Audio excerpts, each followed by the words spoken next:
The sun was shining. Kids were laughing, and an ice cream truck's jingle floated through Maple Ridge's quiet streets. It was a perfect summer day until Thor, a German shepherd with a nose for trouble, started barking.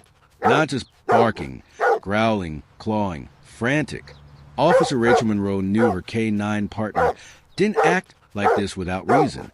What she didn't know, inside that cheerful truck was a secret so dark it would unravel a nightmare across 4 states. Lives hung in the balance, and Thor's instincts were the only hope. Stick with us to uncover this chilling true story. Subscribe to Beauty of Animals for more. Maple Ridge was the kind of town where porch swings creaked and neighbors waved over picket fences.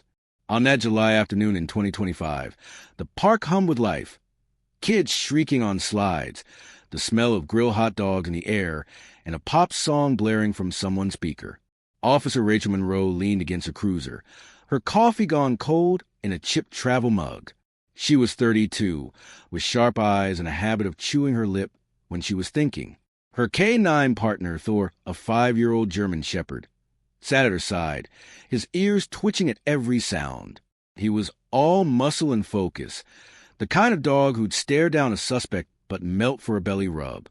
"All right, buddy," Rachel murmured, scratching his head. "One more lap, then we're done." Thor hopped into the cruiser, silent as a shadow. Their patrol wound past Maple Ridge Elementary, where kids kicked soccer balls, and toward Lincoln Park's east edge. That's when they saw it, an ice cream truck, its paint chipped but bright with cartoon animals and a grinning logo, Sweet Wheels. The jingle was tinny, looping endlessly.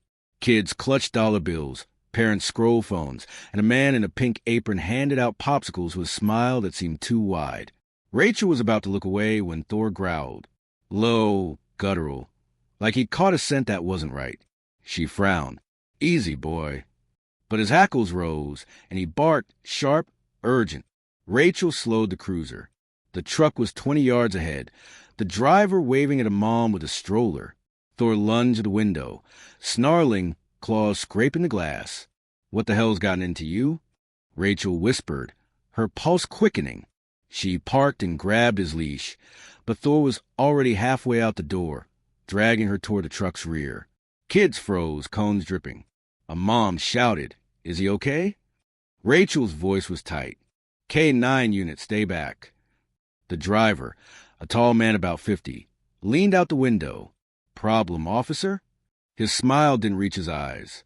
Thor clawed at the truck's back doors, whining like he heard something no one else could. Rachel's got twisted. "Sir, what's in the back?" "Ice cream. Freezers. Dry ice," he said, "too quick. It's hot out, you know."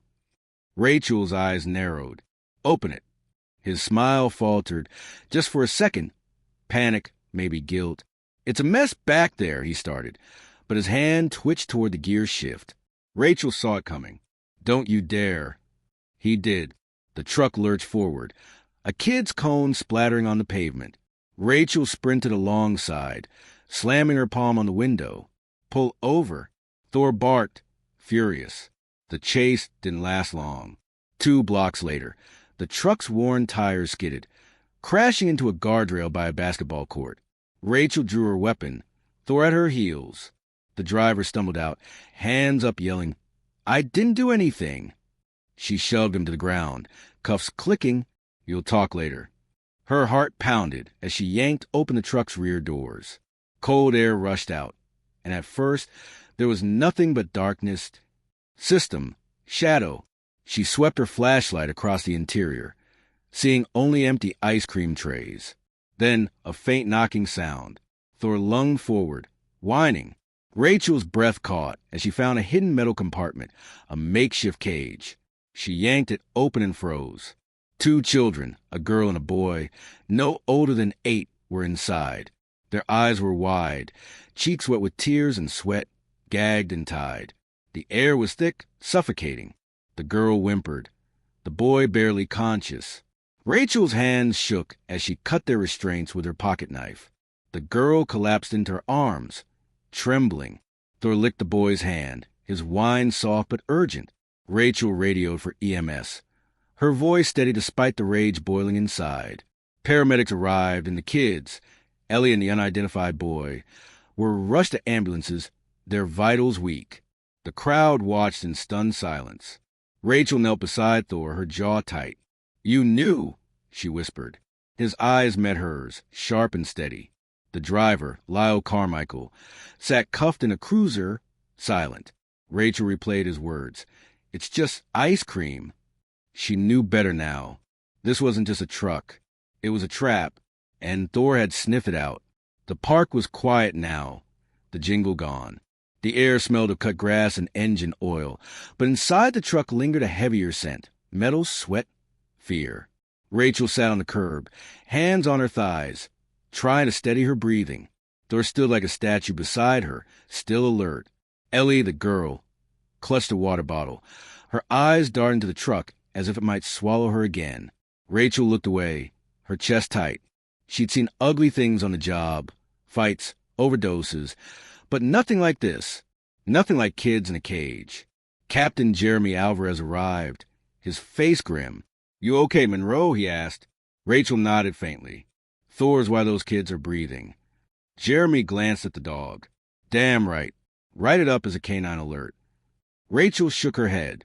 "This isn't standard. I want it flagged. Lyle's not alone." Forensics swept the truck.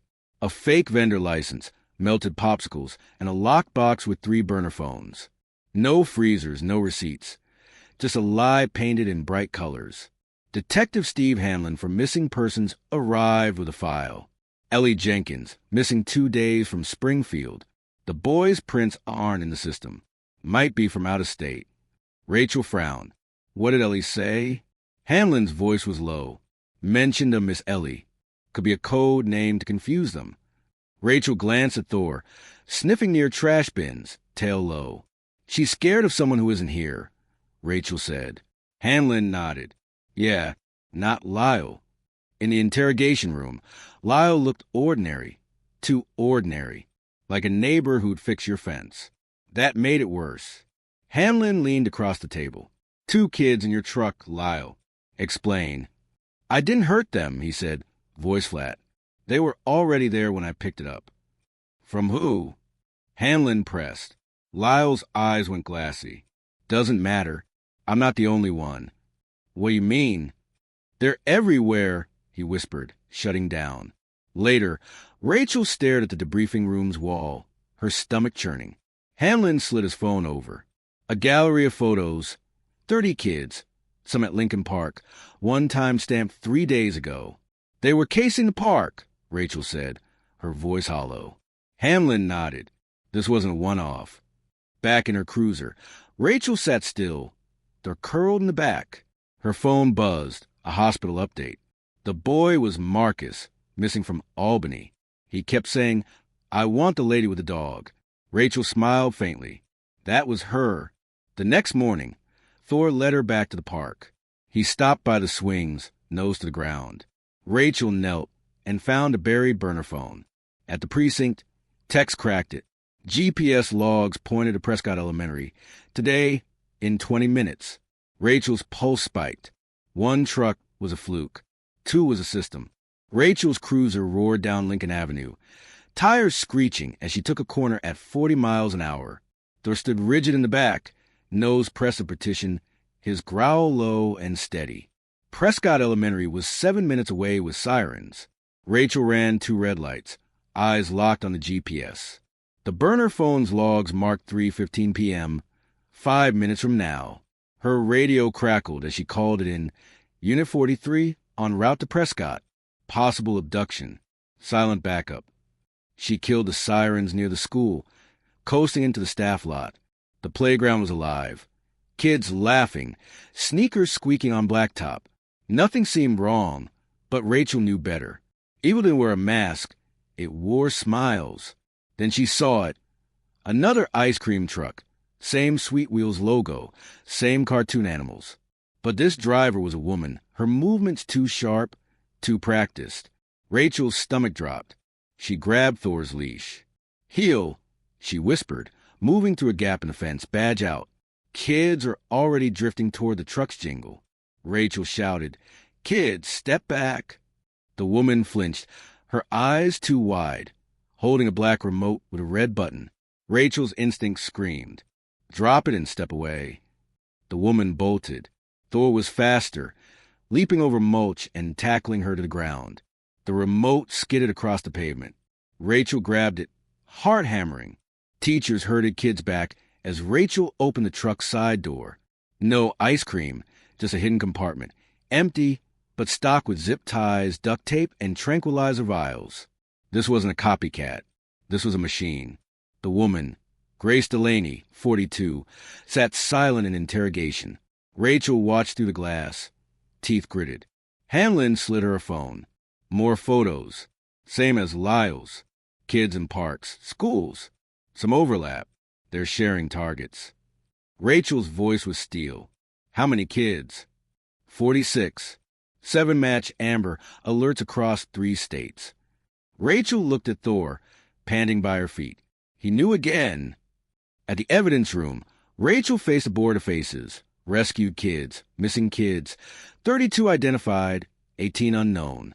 Green pins marked locations. Springfield, Oswego, Albany, Maple Ridge, Prescott. Quiet towns, trusting towns. Thor nudged her leg. She scratched his ears. "You want to keep going?" He barked once, firm. That evening, Rachel visited Ellie and Marcus at the hospital. Ellie nibbled crackers. Marcus curled in an oversized hoodie. "That's the lady with the dog," Ellie whispered. Rachel knelt. "How you feeling?" "Better," Ellie said. "Is Thor here?" "Downstairs, waiting." Ellie's voice dropped. "The lady said she'd come back." Rachel froze. "What lady?" "The one who smells like lemons." Marcus spoke softly. There was music, not from the truck, from the ceiling. He hummed the Sweet Wheels jingle, slowed down. It came from the floor. We had to be quiet when it played. Rachel's skin prickled. "Did they take you out of the truck?" Marcus nodded. "To a room with cameras. Like a movie. People talk behind glass. They picked who went next." Rachel felt sick. This wasn't just kidnapping. It was trafficking. She combed satellite images the next morning, cross-referencing Grace's GPS. A decommissioned rest stop off Highway 42 pinged 3 times. Rachel grabbed Thor's leash. "Let's sniff out a ghost town." The rest stop was desolate. Overgrown weeds, a faded sign. Scenic trail junction, closed for repairs. No workers, no equipment. Thor whined, leading her to the restroom building. Inside, it was dark, musty. Thor pawed at a back wall. Rachel's flashlight caught nothing, but a faint hum came from behind it. She radioed for backup, hand on her weapon. When the team arrived, they drilled through the drywall. A narrow staircase led down to a room of screens. Live feeds from parks, schools, even a library. Rachel's heart raced. This isn't a hideout. It's a hub. A second chamber held a checklist. Names, timestamps, GPS codes. Columns marked scouted, retrieved, delivered. Ellie and Marcus were listed. Rachel's blood ran cold. It's a pipeline. The underground room smelled of stale coffee and paranoia. Monitors flickered with live footage. Parks, bus stops, a cafeteria. One showed the jungle gym near Rachel's apartment. Thor growled, body tense. "Nobody touch anything," Rachel warned. This was coordinated, funded, active.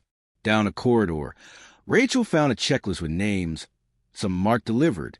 A tactical officer muttered, "A transfer sheet?" Rachel nodded. "A pipeline." The FBI took over, cordoning off the rest stop. Rachel handed over the burner phones. Hamlin called. Grace's GPS hit an old photography studio in Eastwood, Thursdays. It was Thursday. At Parkside Memories, a rusty sign swayed. Rachel and Thor circled the lot, spotting a van with a peeling Kaleidoscope Party Rentals sticker. Through a broken blind, Rachel saw a stage backdrop, balloons, fake grass, a girl on a bench, clutching a teddy bear. A woman in scrubs adjusted her bow. A man gave a thumbs up behind a camera. They were photographing her like a product. Rachel burst in, weapon drawn. Hands up. The woman shrieked. The man ran. Thor tackled him outside, teeth bared. Rachel cuffed the woman, pulling the girl, Jada, missing 4 days, close. You're okay. The man spat. I'm just a camera guy. Where's the rest? Rachel demanded. Thursdays, they rotate inventory. Tonight, they're gone. At the station. Rachel learned the photo shoots were for buyers, catalogs for dark networks. Jada's parents were notified, their relief shattering over the phone. Hanlon entered with a tablet, decrypted a phone, client list, payments, IPs. One log from a Red Hook diner.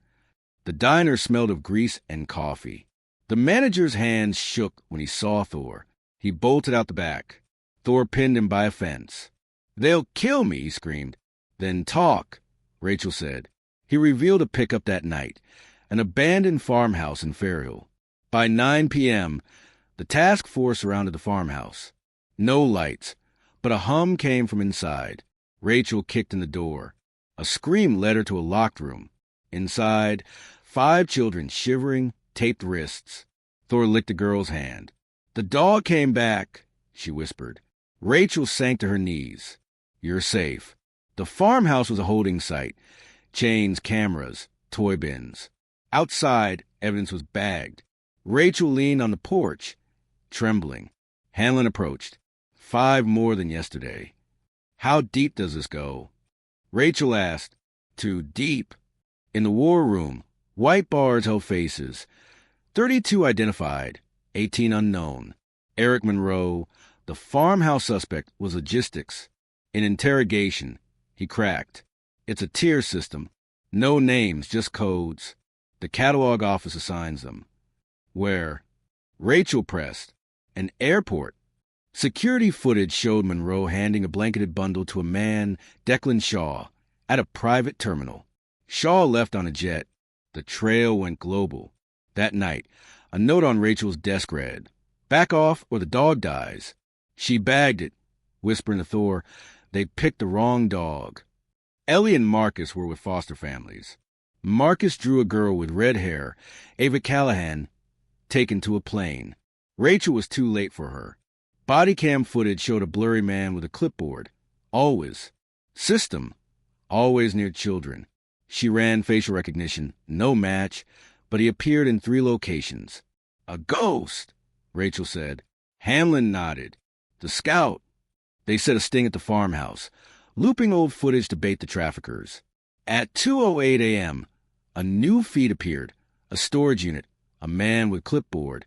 He held a sign. Nice trick. You're still behind. The screen went black. He knows we're here, Rachel muttered. He's scared. At Riverbend Industrial Park, Unit B14, Thor barked at a locked door. Inside, 6 cages full of children. Paramedics rushed in. A boy whispered he had a plane ticket. At the airport, they caught Daniel Gentry, the ghost, a logistics analyst behind the operation. He gave up everything. Names, ledgers, a warehouse in Atlanta. The raid saved 8 more kids. 2 weeks later, Rachel stood at a press conference. Thor beside her. I didn't solve this, she said. He did. The crowd roared. A month later, Rachel and Thor played in a quiet park. She hugged him. You saved hope.